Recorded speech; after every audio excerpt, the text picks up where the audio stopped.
Okay, so hello everyone, good afternoon.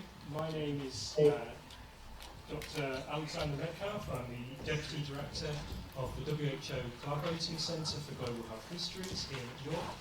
And I'm delighted to welcome you to this 125th Global Health Histories Seminar on Safety in Society Cycle Helmet Debates. It comes just one day after the United Nations World Bicycle Day, which celebrated the bicycle as a reliable, clean and sustainable means of transportation, and also one which has many health benefits as well. Just out of interest, how many people came by bicycle today? Well, pretty much everyone. So. Okay, so as you'll have seen from the posters, this seminar is also part of the 2019 Culture and Health webinar series. And the aim is to bring together experts from the humanities and social sciences with senior officials from the WHO and the wider UN system, with wider publics as well, to exchange ideas and perspectives on important global public health topics.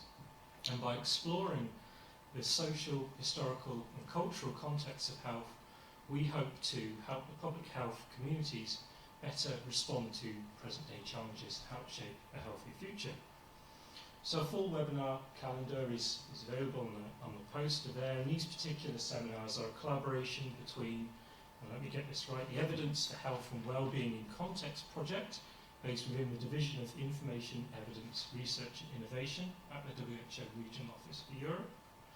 Our collaborating centre here, and events are also being held at the WHO Collaborating Centre for Culture and Health at the University of Exeter.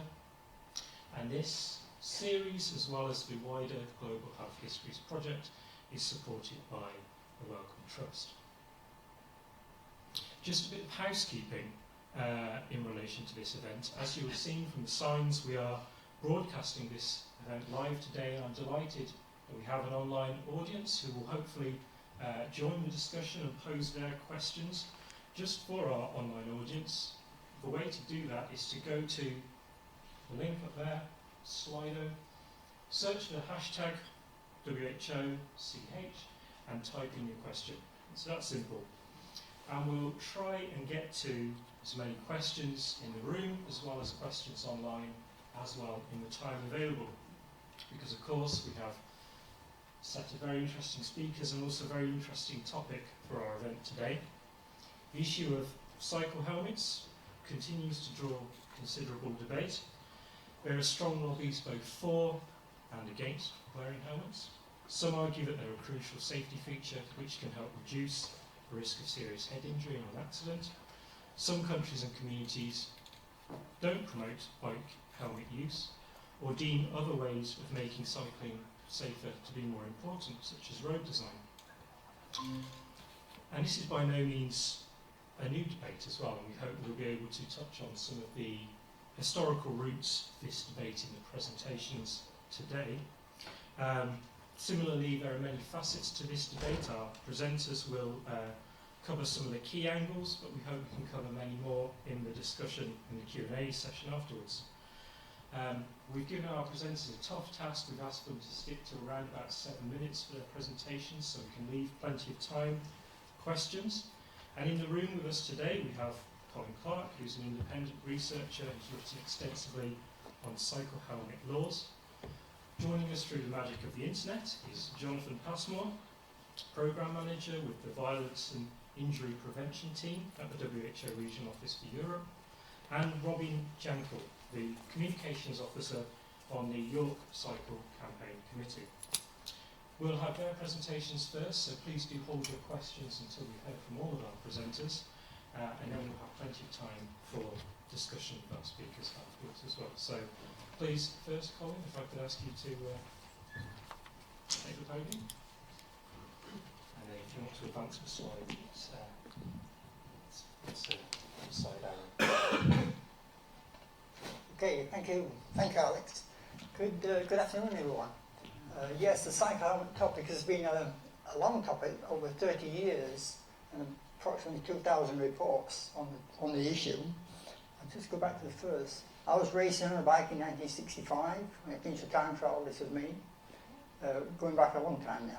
But since that period, I went on to study engineering at Huddersfield Convicts University, degree standard. Then in mid-70s, I went to Australia to reside there for quite a few years. And I was in Melbourne when they introduced the helmet laws in 1990.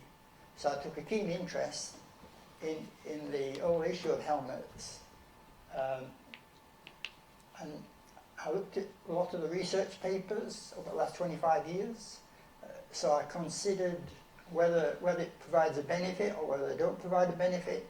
And that gets complicated, trying to assess that, whether they're achieving what they're meant to achieve. So here's some of the slides on the topic. This is proportion of injuries to cyclists, roughly. 10% to the head, 25 face, 35 upper limbs. So the top of the head is not particularly a high rate of injury to cyclists. And in Australia, they didn't have a particularly high death rate due to cyclists. It was only moderate. Head injury severity. This is a 1986 report. 93% of cases were not life-threatening, and they had a proportion in that era when they admitted people for overnight observation to see whether they're going to recover well. This is some of the first results from helmet laws. This is in Melbourne. It shows the proportion of cyclists dropped by 36% and about a 10% increase in helmet wearing. The factor was 3.74. More people stopped cycling and took up wearing helmets. So that was obviously not a good result. New South Wales, 44% drop in cycling for children and 9% extra wearing helmets. So again, it wasn't a good result. It's probably the worst road safety result you could possibly find anywhere because it discouraged cycling to such an extent. This was the census data from Australia. The blue lines, they didn't have legislation in 1991, and cycling kept going up for the states. Without legislation, cycling kept on increasing. The red lines are for the states which did have legislation in 1991, and that started to come down. So again, that was a bad result for helmet laws. This is showing the census data before, and then a projection halfway through for 1990, which is when the first law came in with 1990, just before the 1991 census. And for country areas, the outside lines show the country proportion of cycling in regional areas, and that was going up quite dramatically. But after the laws came in, it went down a long way. Serious injuries to cyclists. In 1990, Australia had 7,520, and it tended to go up after that. It didn't drop, it increased. And over the same period of time, serious injuries to pedestrians actually reduced. Well, so compared with pedestrians, the situation relatively got worse. Per hour of cycling, it probably didn't change very much, but relative to pedestrians, it actually decreased quite a bit. These various calculations comparing cyclists and pedestrians over this time frame. I've switched to New Zealand here, and this shows the hours, million hours cycled per year for different periods. Before the helmet law, they had a total of, you can't see the bottom figures on the graph here, on the chart, but they had 39.2 million hours before the helmet law. And within 10 years, that had dropped to 26 million hours. So it reduced by a third, and then it kept on dropping. And these are for this age group, they used to do 80 minutes a week cycling. And towards this period we're in now, they're doing something like 14 minutes a week. So again, it was a poor outcome. The injury rates for New Zealand are shown here. These are injury rates per million hours cycled. 31.3 prior to the helmet laws, and then it increased. And on the bottom is the percentage increase. You can see by the final result there, 121% increase. It's potentially that's a disastrous situation to occur, you know, because you're trying to improve safety for cyclists, and over this period of time, there's a dramatic decrease in safety. This is New Zealand deaths for cyclists and pedestrians. More or less the deaths went down in proportion to cycling levels. But the surprising thing was, cyclists not involved in a motor vehicle accidents who just fell off mainly or rode into stationary objects, the number of deaths there in the 5-year periods, it increased from 9 to 10 to 12, 16, 29. So that raises widespread concerns because a similar data exists for Canada, and USA. The number of people falling off and dying has increased. So that needs further research to try to find out why that's occurring. Helmets might be one factor, there could be other factors. So it needs ongoing research into that. This is for Canada. This is Alberta. And the proportion cycling after they introduced the helmet law for the under 18s, it dropped for children by 56%, teenagers 27%. But the relative injury rate on the end there, plus 137, plus 72. So again, there's concerns there. I think I've been 7 minutes here, I guess. So maybe I'll leave that, but there's another half a dozen slides or a dozen slides with more details, which will take a while to explain, but I'll let someone else take over for now.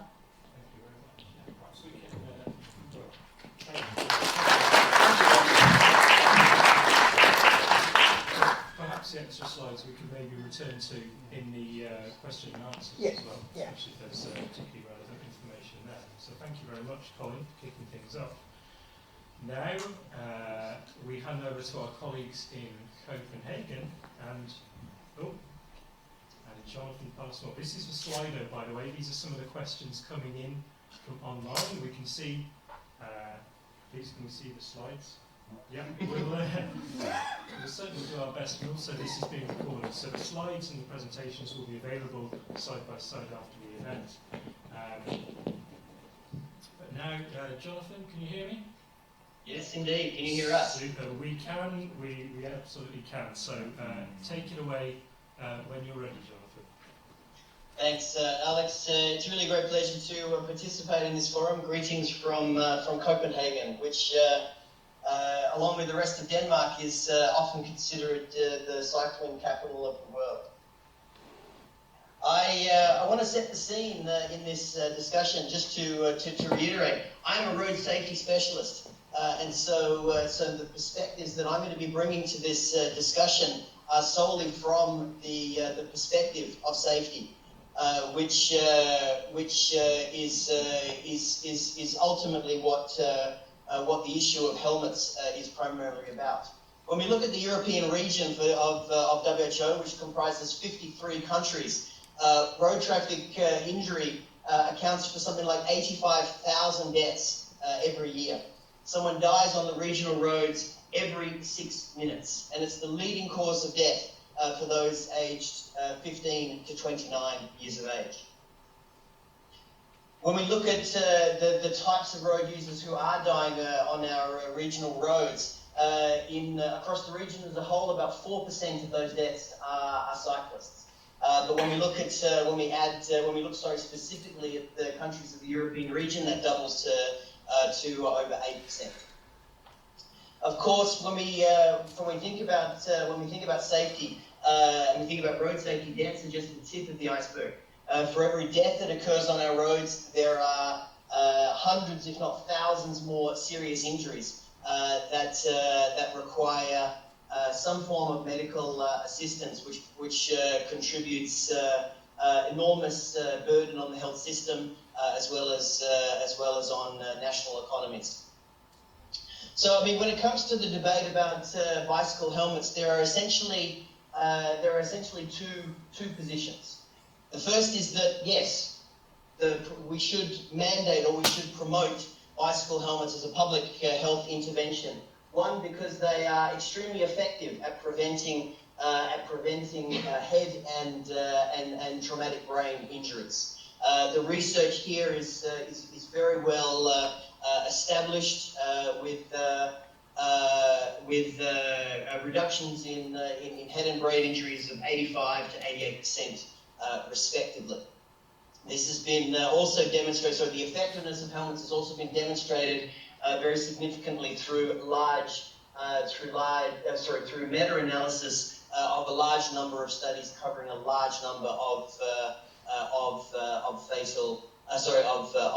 bicycle-related injuries.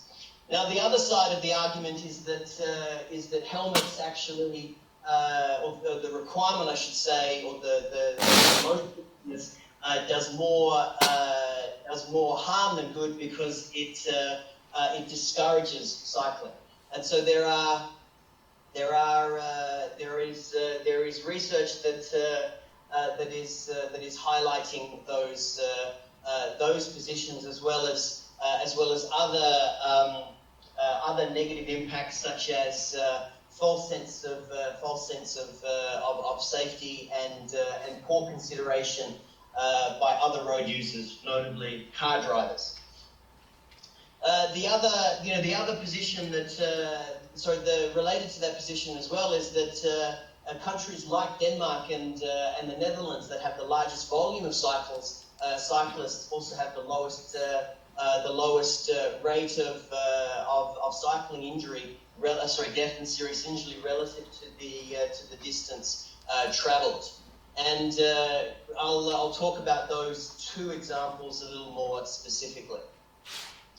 When we think about the barriers to safety, the barriers, I should say, to uptake of cycling, it's very common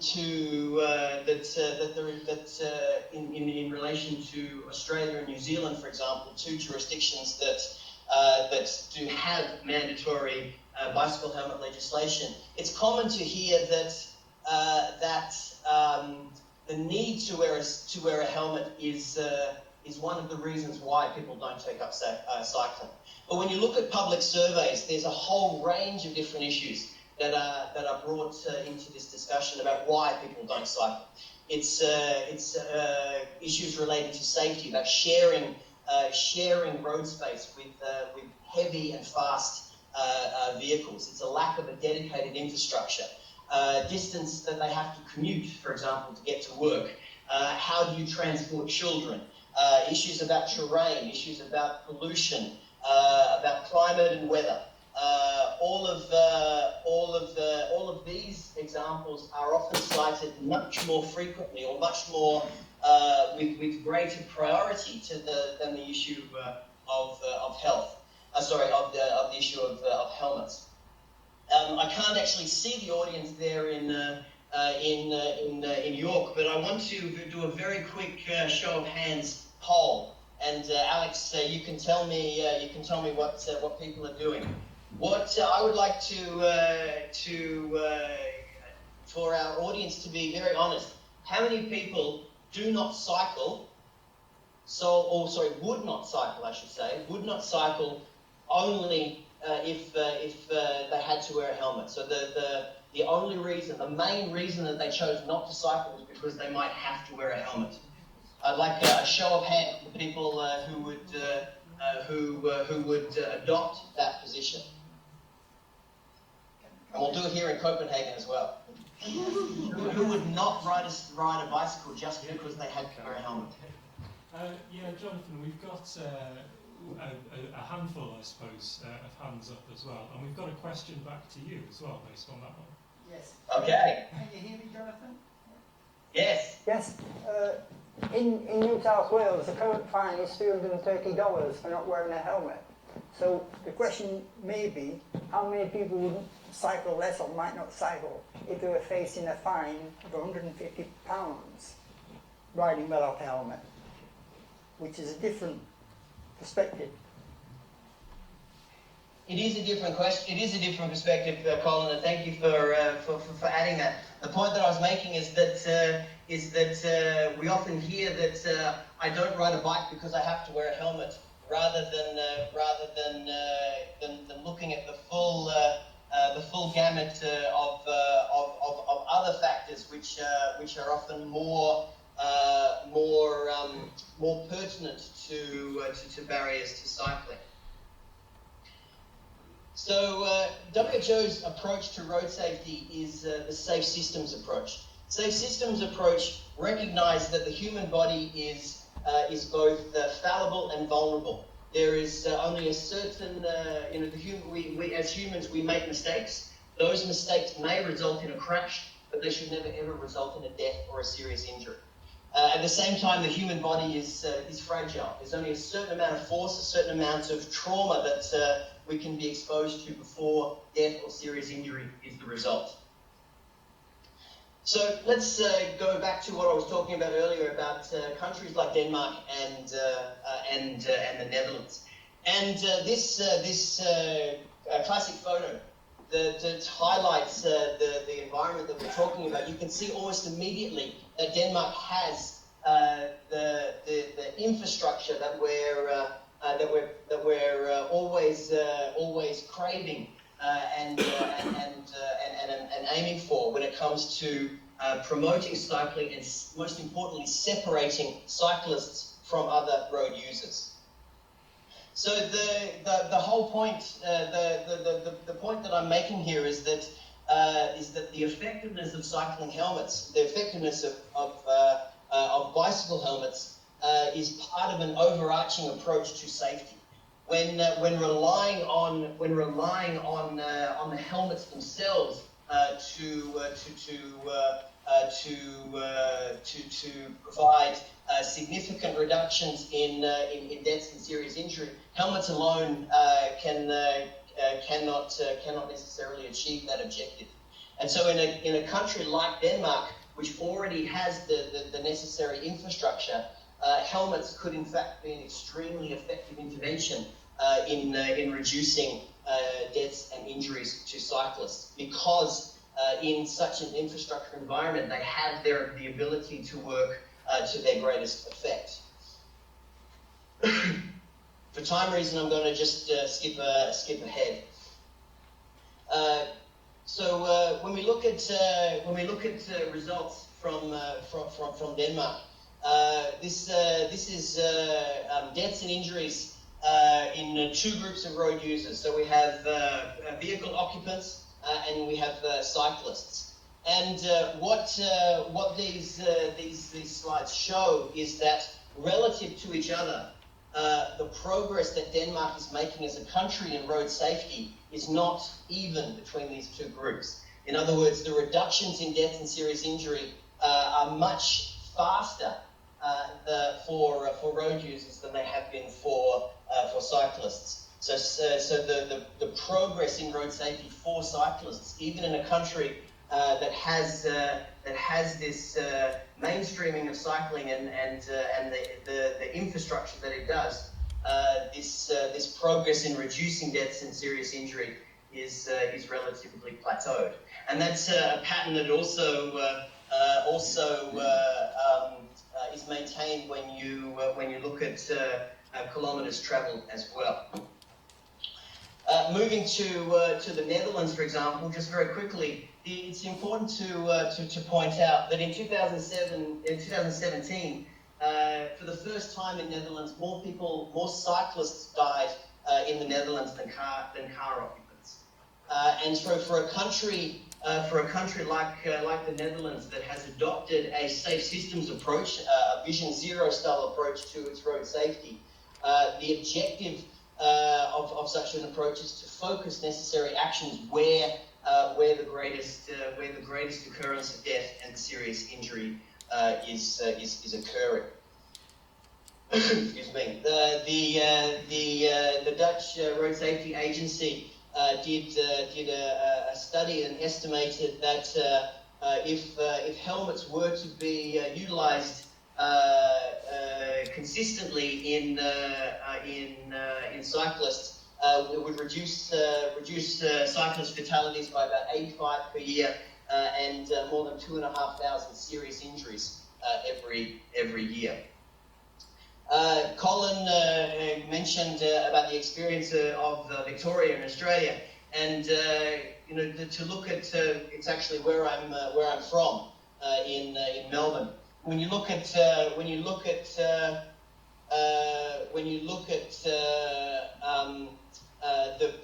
impact of this when you look at the trend of cyclist fatalities over time, you can see that there is a downward trend in cyclist fatalities, and that's our ultimate objective when it comes to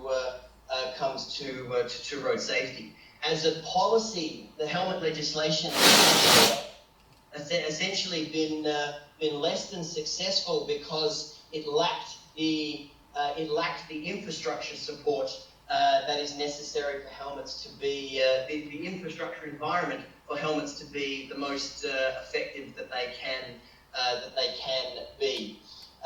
But looking at a jurisdiction in Victoria, the latest road safety strategy moving to 2028 is certainly highlighting that those infrastructure requirements for achieving overarching cycling safety will be prioritised moving forward. Just to highlight a couple of examples of WHO's publications in this area, we have our good practice manual on helmets, our road safety technical package on road safety, and just a further reference to what Alex already mentioned about yesterday's World Bicycle Day, and how cycling is such a central element to society. But our ultimate objective here is making cycling safe. Thank you very much.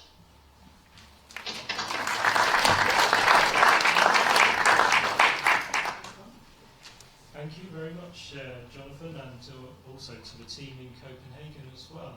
If you could stay online for the question and answer session, that would be fantastic. But for now, we'll hand over to Robin, our final presentation this afternoon. Take it away when you're well.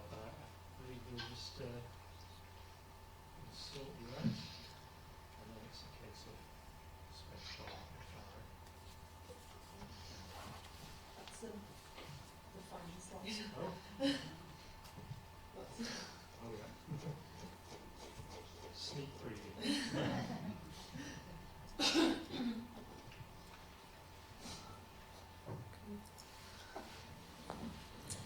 Hi. What do you think when I say cyclist? Well, Google says this, which is weird because it thinks that this is driving and not this. Well, I'm a cyclist. I'm not this cyclist. I'm this cyclist. It's important to differentiate because in the UK we think of cycling as sport, and a dangerous sport at that. But when cycling is viewed as transportation, attitudes shift, and by necessity, so do laws. Now, I need you to understand that. Will a helmet protect a cyclist in the event of an accident? And are cyclists safer when they wear helmets? Are not the same question. For a start, helmets are designed to protect an average rider falling from a height of 1 metre and travelling at no more than 12 miles an hour. They will absolutely not save your life if you are crushed under an HGV or if you're hit by a car and your head bounces on the road more than once. Which is a problem because a study in Bath showed that if a cyclist is wearing a helmet, drivers are more likely to pass them closely and dangerously. The protection offered is minimal and specific, but drivers unconsciously see it as an excuse to take less care overall. Meanwhile, multiple studies have found that people wearing safety equipment are more likely to engage in riskier behaviours, even when the protection is irrelevant to the risk. So, the safe feeling that a helmet creates is an encouragement to whiz down a hill at 30 miles an hour, and if the cyclist falls at that speed, the helmet does nothing. It's safe to say that, that the whole topic is far more complicated than at first glance. But worse, it's not simply a case of saying, but what harm can helmets do? Making helmets compulsory and wearing them at all actually has extreme unintended consequences. When cycle helmet laws were passed in Australia, casualties fell for cyclists, but they also fell for pedestrians. And one reason is that helmet laws coincided with policies clamping down on drink driving, so fewer people were simply driven into.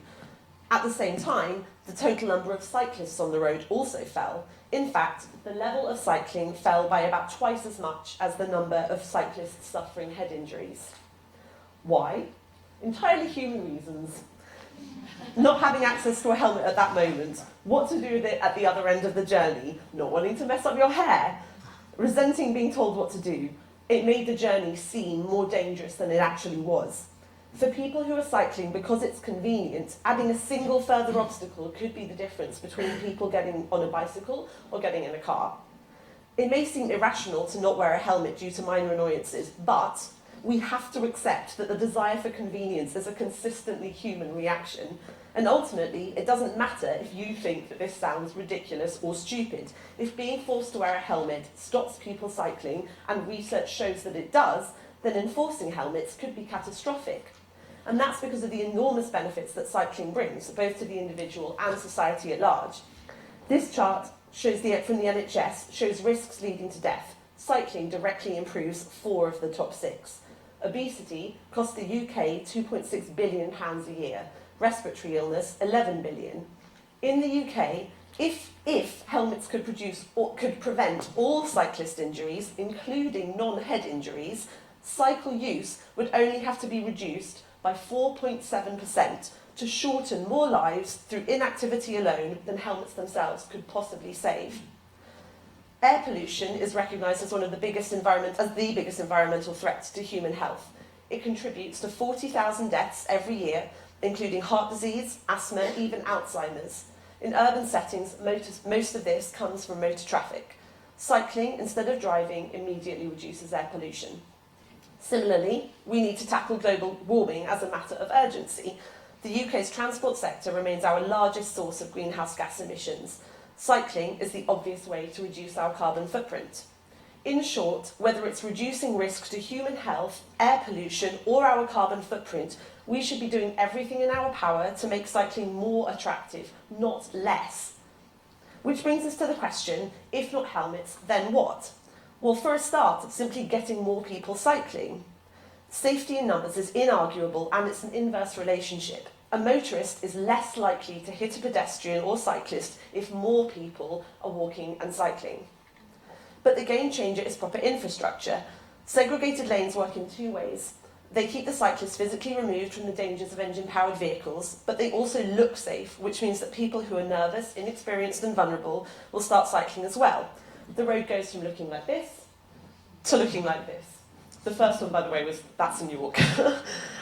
The average speed is lower and continuous, and all of that reduces injuries. Where segregation is common, helmets are rare, and head injury rates are comparatively extremely low. So why aren't we doing this? Well, partly money, but mostly a cultural attitude which still holds that the car is king. Everywhere that cycle lanes are introduced or even considered, they face strong opposition from motorists who are used to being prioritised. It takes a particularly strong politician to face down the backlash when vehicle access is reduced. So, instead of reallocating space from motorists to cycle lanes, it causes far less uproar amongst car-driving voters to promote helmet use instead. It says that cycling is a hobby, a sport, requiring specialist equipment, and if cyclists indulge in it unprotected, then whatever may happen is on them. Hopefully it's clear that there are better things than helmets to ensure cyclist safety whilst securing the wider benefits that cycling brings. But if your ultimate goal was simply to reduce head injuries, then we should question who is really at risk. Here's a number, 1,324. That's fatal head injuries to pedestrians on British roads in that time period. Or 1,046. That's head injuries to vehicle occupants. Head injuries to cyclists comes in at 269. According to a 1996 study, the risk of head injury based on transportation type breaks down like this. So since people walking are twice as likely to receive a fatal head injury as people cycling, why aren't we recommending that all pedestrians wear helmets? Since being in a car and on a bike carries roughly the same risk, why is this discussion never about helmets for drivers and their passengers? And in case you're wondering, a driving helmet does exist. It was marketed at families on everyday car trips, and it was available globally during the 1980s. And in total, they sold 500 units. So, if a helmet for pedestrians or occupants of motor vehicles sounds ridiculous or pointless, then I would suggest that the helmet debate is actually far more complex than simply wanting cyclists to survive. I would say it's victim blaming, an easy way to shift the focus onto cyclists for choosing not to protect themselves. It takes it away from poor driving and away from the government, which has consistently failed to provide the one thing which would truly stop cyclists from dying. Because ultimately, helmets do not create safety, only a safe environment can do that.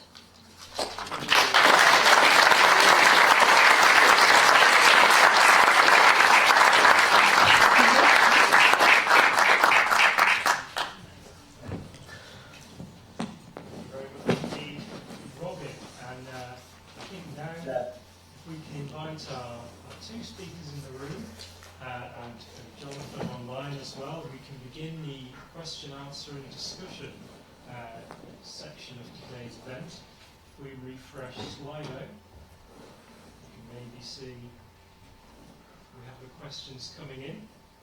But by all means, perhaps if we take 2 or 3 questions in the room to begin with, and then we'll allow our speakers to take those. Thank you, that was really interesting. I think we know which side the audience were on. I know the amount of applause for our speaker. Training, nobody has mentioned cycle training or instruction. Do you have any comments on that? It can certainly improve safety, I think, because you can make children aware of what they might not see as a risk. You can point out the higher risk in certain manoeuvres. And training can be progressed. I mean, you could have a balance index scale for riders to measure how good balance they are before you ask them, for example, to give hand signals, to take one hand up to give a signal. So you could coordinate your training to a higher scientific level by recognising the abilities to start with and how you progress the training, and then make the cyclists aware of potential danger situations that occur, getting trapped by lorries, roundabout situations, crossroads, pulling out from junctions. You can make them aware of a spectrum of hazardous situations, so it should be progressed, definitely. I think that training is a tricky one. It is important. It is essential for certain for people to understand the risks and the dangers that are there, but it extends to everybody.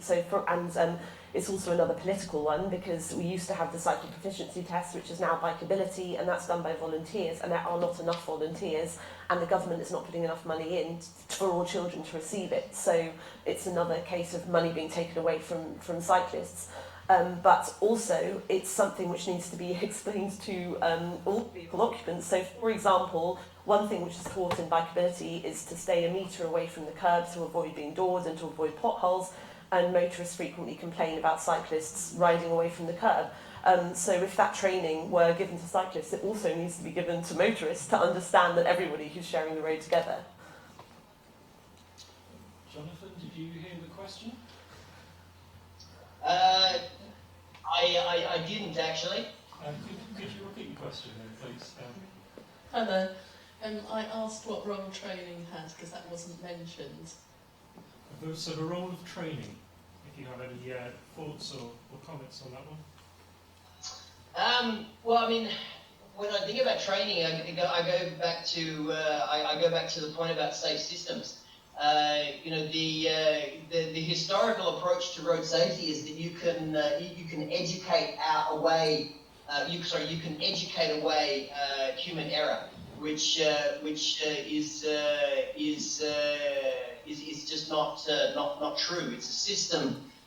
You need a system that accommodates that error rather than the ability to educate and create sufficient awareness to achieve that.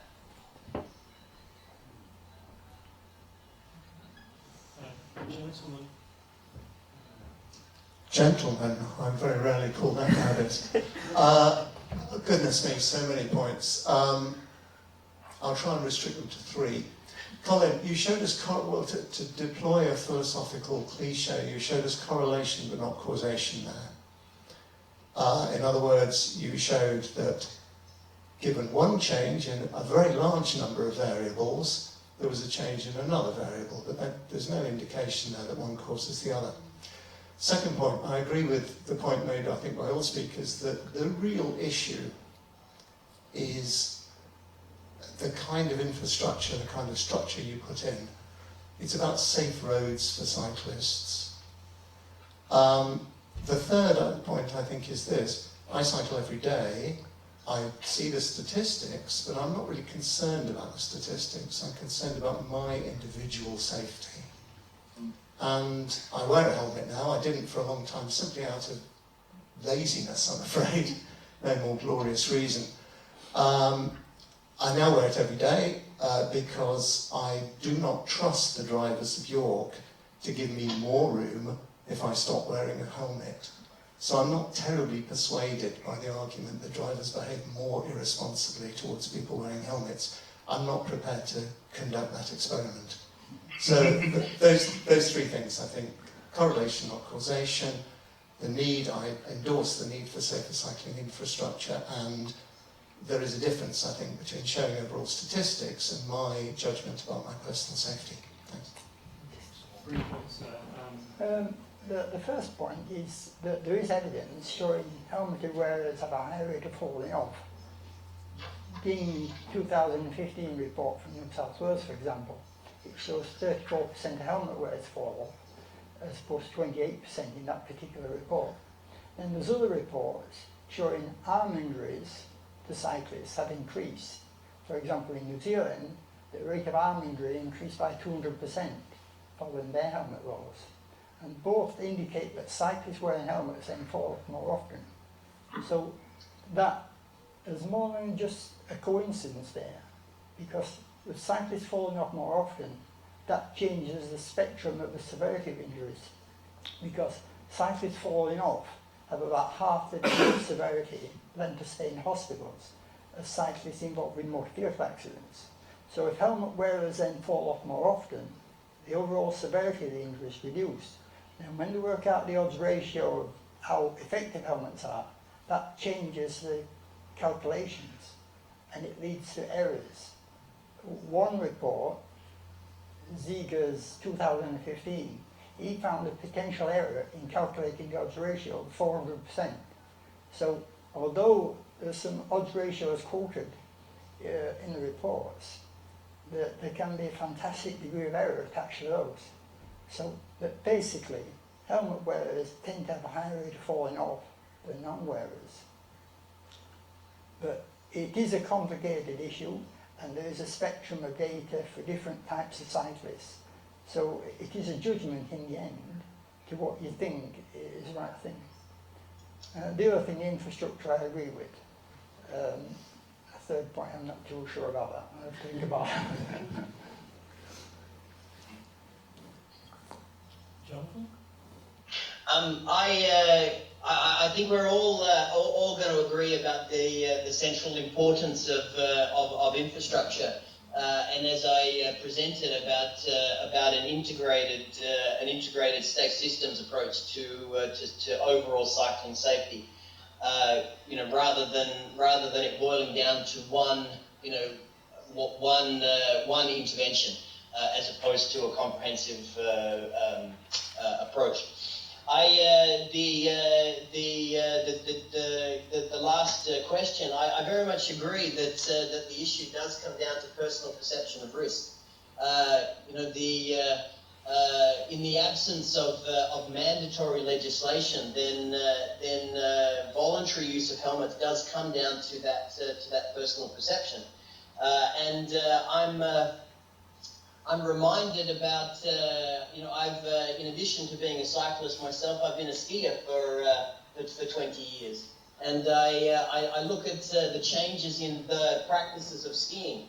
You know, there's no legislation about mandatory ski helmets, but if you're on the slopes, anywhere these days, you will be in an utter minority if you are not wearing a helmet. And so it comes down to again that same perspective of personal perception of risk, and also the risk mitigation that those helmets can contribute.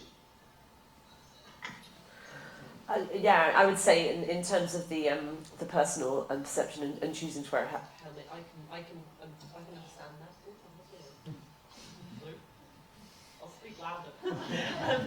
I can understand that. But I think the problem with that for me is that a lot of people will take that same approach. They don't want to take that risk, and I'm not suggesting that everyone not wear helmets because it's like motorists are less likely to hit you. I mean, obviously, you know, this is one study, and it needs more. But it's more, for me, what is more concerning is that the people who look at that and say, I just won't cycle. So your choice is to say, I will wear a helmet, and other people will say, I just won't cycle, and that's, you know, problematic for all the reasons I explained, as well as fewer people cycling, dangerous for everyone. And so, whilst your decision is completely understandable, but it's the wider implications that worry me. Just maybe one extra comment I can make on this is when helmet wearers, when they take to wearing helmets, the details show when they fall off, they have a factor of 7 times higher for hitting the helmet than they would their head. That was 1988 research. So if you get a group of people, half wear helmets and half don't, those wearing helmets, they have a higher accident rate to start with, and then when they do fall off, they'll hit the heads, according to this report, 7 times more often. That's documented. So then from their perspective, the helmet wearer's perspective, they report, oh, I've fallen off, I've hit my helmet, it saved me numerous times. Whereas the non-wearers, it looks like they fall off less, and when they do fall off, they're far less likely. 3% was a figure, 2.7%, the rate of hitting the head when they fall off. Whereas helmet wearers is 20% rate of hitting the helmet. So from the perspective, when people do wear helmets, far more report falling off and hitting the helmets than would occur if they weren't wearing helmets, their heads. I'll show them the document later if you like. I think part of my brief is to create balance between questions in the room and online, so I think if we just have a look at some which have been coming in. Now, I'm not someone who measures my life in terms of likes, but on this occasion we might look at the number of likes that have been upvoted on the questions towards the top 2. Now, the first one, I think we've covered a bit in and around this, but maybe if our speakers wanted to elaborate on any other country examples they'd like to draw upon. Why in some countries with lots of cyclists are there relatively few helmet wearers? And also the next question, should governments provide free helmets? I can go. I mean, I know that actually, for the second question, in Melbourne they did try providing free cycle helmets, and it didn't do anything. It didn't change the number of cyclists, so they provided it, didn't work. That would be my very simple answer. That is no. The other question, I would say it's because the culture is completely different, because it is not seen as a sport. It's not seen as necessitating specialist equipment. It's literally just you get on your bike and you go to the place you're going, the same as you would in a car, the same as if you were walking. It's a total culture shift. So here, if I go to the shops to get a pint of milk and I walk there, I don't instantly become a pedestrian. And if I drive there, I'm not a driver. But if I get on my bike to go there, I'm a cyclist. It's bizarre. Whereas in somewhere like Denmark and the Netherlands, it's irrelevant. It doesn't matter. It's just the thing you use to get from place A to place B, and that's why helmet use is lower. And it becomes you don't have to change your identity in order to use a form of transportation, and it's all tied up in that, in my opinion. I think I would disagree with you on that one, Robin. I think if I jump in my car, I automatically become a driver. If I walk along the footpath, or in many instances where pedestrian facilities don't exist, walk on the road, which is one of the reasons why pedestrians are so vulnerable. So getting on my bike does make me a cyclist, just exactly the same as those other examples. I think the issue about why in some countries there are lots of cyclists. Cycling in Denmark and the Netherlands is a way of life. It's mainstreamed as it's recognised as a valid mode of transport and supported accordingly. Whereas, as you rightly point out, in so many other countries, it's seen as a mode of recreation rather than a mode of transport, and therefore not supported by transport infrastructure. I mean, where you have the kind of infrastructure that you have in Denmark or in the Netherlands, there is the chances of your interaction with another road user, particularly a motorized vehicle, is significantly reduced, because the system is designed to separate these road users on purpose. But the other thing to keep in mind is that you've got your own self-propelled speed as well, which applies to the example that you were giving about why pedestrians should not wear helmets, for example. When you apply infrastructure appropriately, which is going to separate vulnerable road users, both cyclists and pedestrians, from other modes of other forms of motorized transport, then the risks to those individuals decreases dramatically, and therefore the only energy is those that are self-propelled. And so a pedestrian, for example, is walking about 5 kilometers per hour, which is a speed that is not, which at that speed a helmet is not required to prevent head injuries. Whereas a cyclist, and I'm working on kilometers here because I'm metric rather than miles. I can't work out miles at all. But cyclists routinely can travel 30, 40, 50, 60. And in the case of e-bikes, much faster than that. So that's the self-propelled speed, which, irrelevant of any impact with a motorized vehicle, there's the risk of significant trauma. I mean, I just to counter that, the average speed, I looked this up before I came, the average speed of cycling in Copenhagen is 15 kilometres an hour, so you can go at those faster speeds, but that's a specific type of cycling, and it's immediately confusing the two, and again, you're not protected by a helmet if you're going at any more than that, so it sort of negates the point, really, I think. But it also, I think, highlights the point that I was making to begin with about the fact that cycling safety is an integrated approach. It's one such approach, whether you're talking just about infrastructure or just about helmets, is not going to achieve the objectives that are desired for a safe for cycling safety. There's a couple of points. Back in 2007. Back in 2007, the researchers reported on Australia and New Zealand, and they found that the accident rate increased by 14% per kilometre cycled through wearing a helmet. So that is controversial finding, of course, but they looked at the data, and that's what conclusion they came to. Now, in 2016, from USA, Porter reported that the accident rate doubles wearing a helmet. So it's all right thinking it's part of a system of improvements, but if your overall accident rate increases, then your philosophy falls to pieces. It doesn't. So you've got to look at the overall injury rates. And one of the slides that Jonathan put up showed New South Wales, and it showed the arm injury rate. You only flashed onto it, but that went up about 100% increase in 10 years following the helmet laws. And again, that was an indication that cyclists are falling off more often. Because when you fall off, the most common injury is an arm injury. So you're connecting the two. You've got to look at the spectrum of results to understand the patterns of injuries that fall. We have two questions over the side of the room.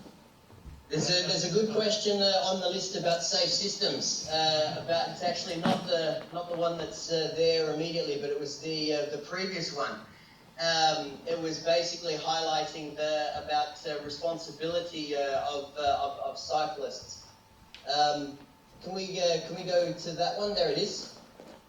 There we go. Yeah, so it's the top one with three thumbs up. Safe systems approach do not blame the cyclist for not wearing a helmet. It's about stopping a crash from happening in the first place. Actually, that's not what safe systems are about.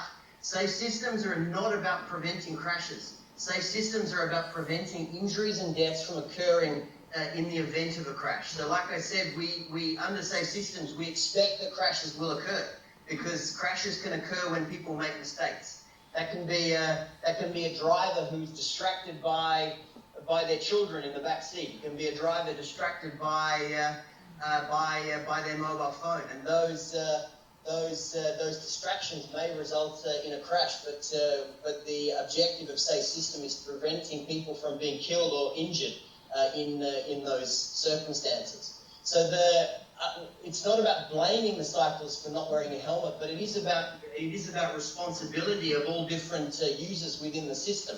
So the cyclists themselves are one of the components of the system, and they have a responsibility, whether it's to their own personal safety or under a mandatory legislation to wear that helmet.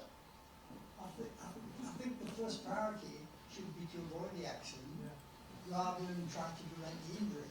And I think that's where their philosophy is in error, really, because obviously if you avoid the accident, then there's no need for protection.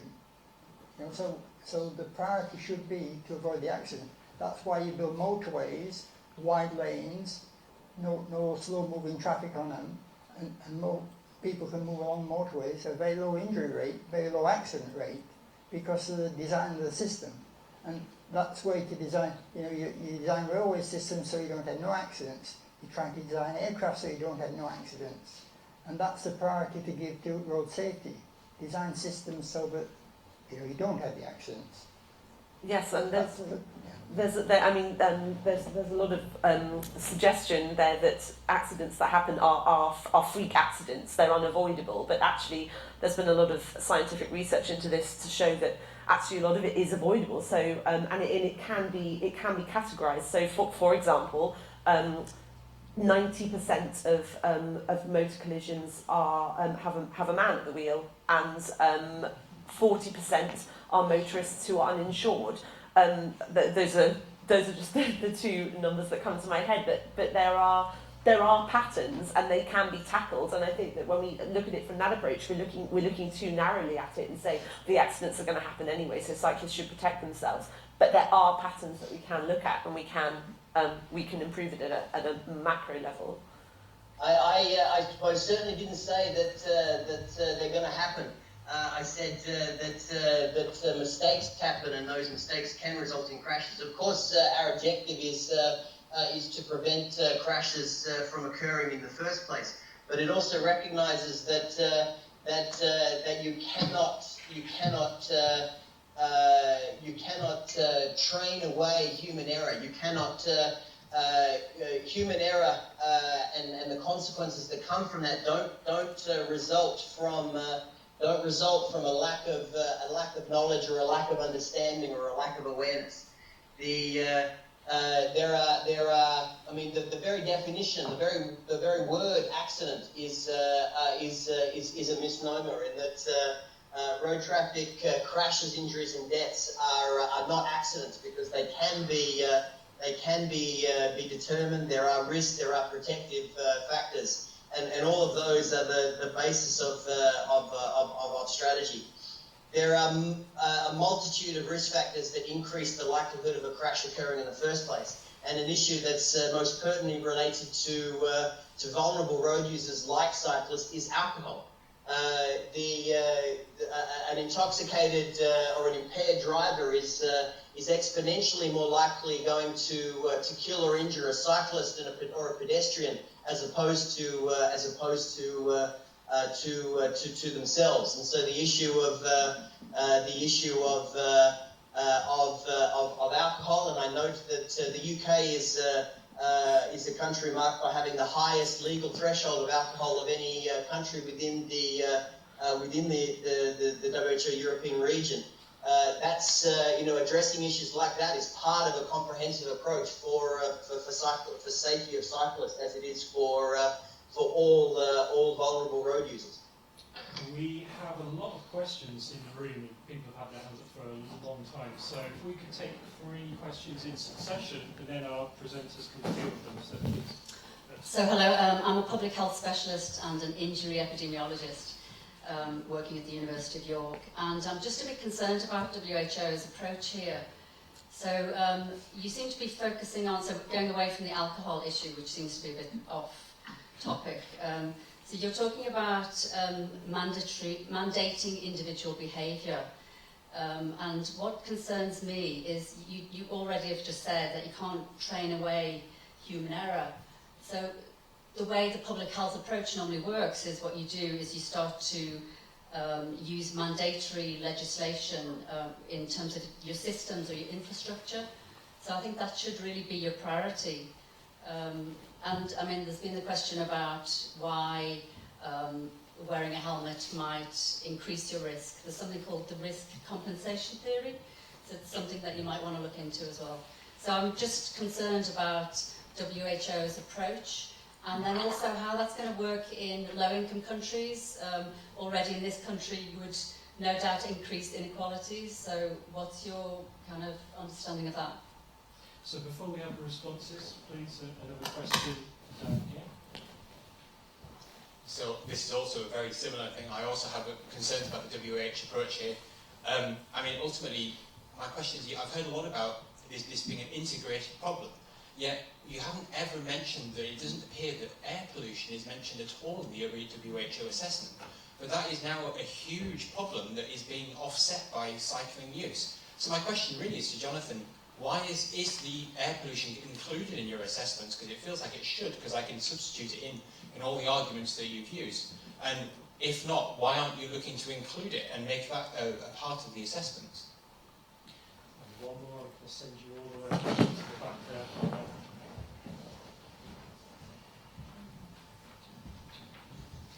Right, well, I just wanted to reinforce one or two points been made earlier. It should all be conceptualized into upstream and downstream stuff. So when you deal with public health, you always look at upstream first, the environment and the setting, then you move down to individual behavior. We always start with the upstream.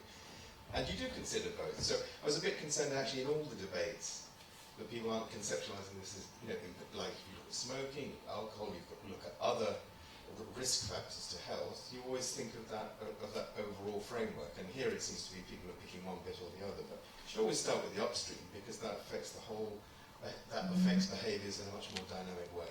And it doesn't require you to try and change every individual's behavior, which we know is really hard to work. So the biggest improvements in smoking have been upstream things, not downstream. So that's number one. Two, though, I was very disappointed with in a sense, the way the evidence was marshalled. This is very complex stuff, and people are throwing data around as if it's really easy to understand. So if we look at the effects, the individual stuff about what the risks are when you wear a helmet or not, those are all comparing people who wear a helmet and not. Well, those are different people, often. They have different risk behaviours.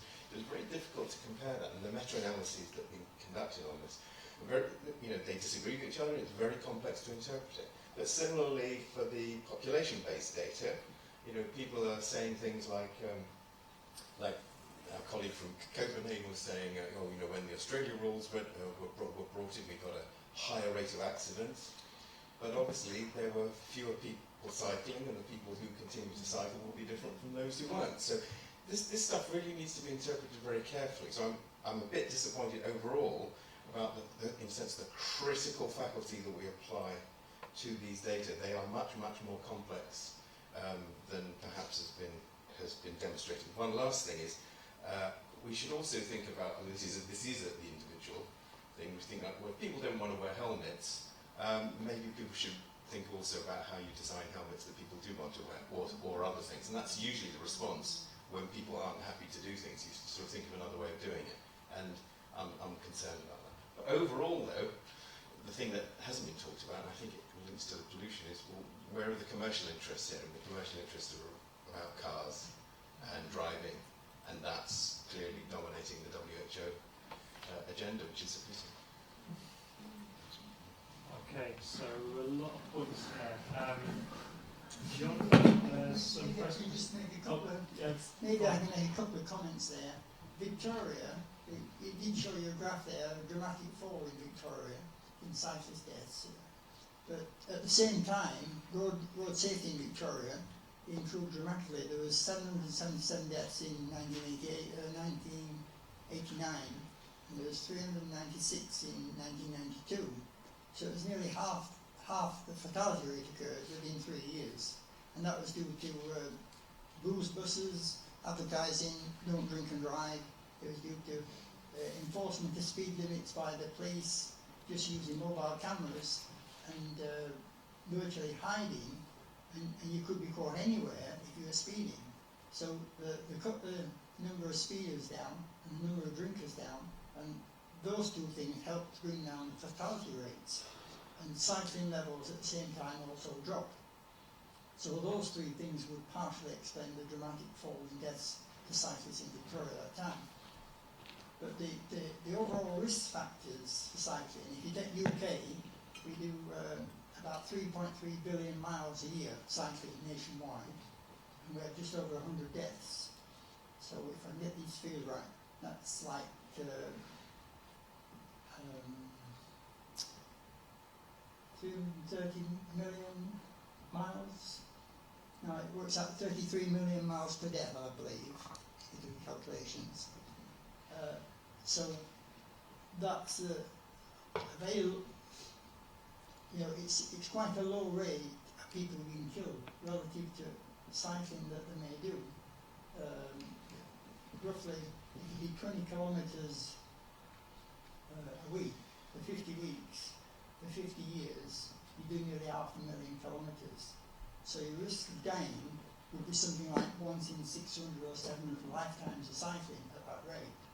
So the health benefits of cycling, that's why it outweighs the risk by so much. And by 20 to 1's being quoted and a lot higher. So the health benefits of keeping people cycling are considerably higher than the risks on the road.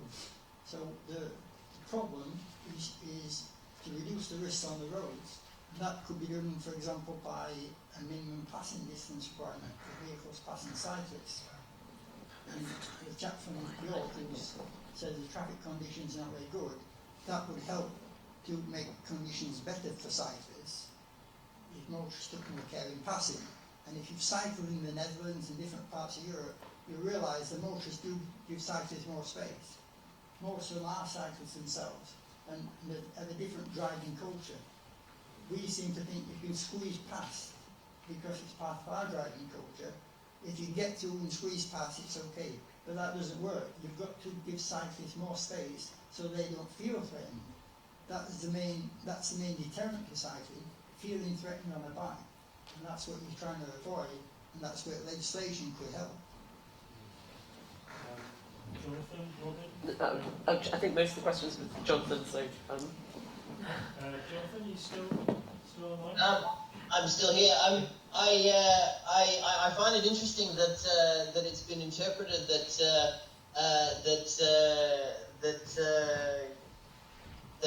I suppose the position is that I'm not pro cycling. I am pro cycling. I very much agree with a lot of the comments that have been made in terms of the benefit of cycling from a physical activity, from a health perspective, from an environmental perspective as well. And so the promotion of cycling is is I think a crucial activity. What, as I mentioned in my presentation, what I don't prescribe to is that even, and I'm not even talking, I suppose, about a mandatory approach here, but even the voluntary promotion of helmets. I don't prescribe that is responsible for a reduction in the uptake of cycling. I think the research as to what constitute the barriers to cycling have been very clear from a range of different perspectives, but so many of them pertaining to the physical environment, the safe infrastructure, and the facilities that are available, perhaps in workplaces, for example. So I'm just going to add one thing, which I think was sort of relevant to the 2 points that you were making, which is just about making a cycle helmet that people would actually want to wear. So it's just quite interesting because I don't know if you're aware of the Hovding, which was something which comes from Copenhagen, and I actually have one, and it looks a bit like a neck brace. It's like wearing a scarf, and it inflates in the event of an accident, and it looks like a motorcycle helmet. And it's great. What it does is it covers, and in terms of when it actually works as a helmet, it does much better than a normal bicycle helmet. It protects against greater shocks. It protects against multiple impacts. It stops your head from scraping along the ground. It stops you breaking your neck because it protects your neck as well. But one major problem about it is that it's about £200. So immediately it's hugely problematic, because it means that only the richest people can wear it. I was given it as a birthday present. It inflated in an accident. I haven't replaced it because it's £200, and so there's a problem. It has been created. It's far too expensive, and so that is a major issue. And it also, of course, still. It's not just the cost; it's the fact that you have to ensure that it's correctly fitted. You have to ensure that its batteries are charged. You have to ensure that